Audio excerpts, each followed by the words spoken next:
ఒక తల్లి, ఒక తండ్రి, అతని కొడుకు ముగ్గురు కలిసి ట్రైన్లో వెళ్తూ ఉన్నారు.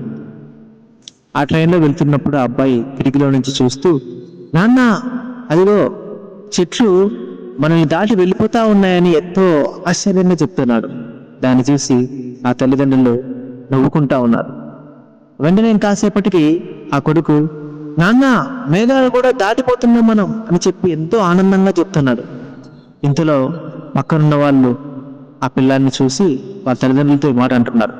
ఎందుకు ఆ పిల్లలు అంత వింతగా ప్రవర్తిస్తున్నాడు, చాలా కొత్తగా అనిపిస్తున్నట్లు చూస్తున్నాడు, డాక్టర్కి చూపించవచ్చు కదా అని చెప్తారు. వెంటనే ఆ తల్లిదండ్రులు, మేము డాక్టర్కి చూపించాము, ఆ అబ్బాయికి ఈరోజే కళ్ళు వచ్చాయి, అందుకే ప్రపంచాన్ని మొదటిసారి చూస్తూ ఆనందంతో గంతులు వేస్తున్నాడని చెప్తారు. ఇద్దరితో కథ అయిపోయింది.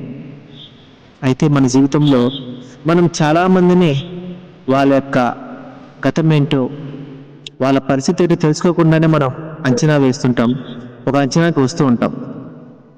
సో ఎవరిని కూడా వాళ్ళ గతం తెలియకుండా, వాళ్ళ పరిస్థితి తెలియకుండా మనం అంచనా వేయకూడదు.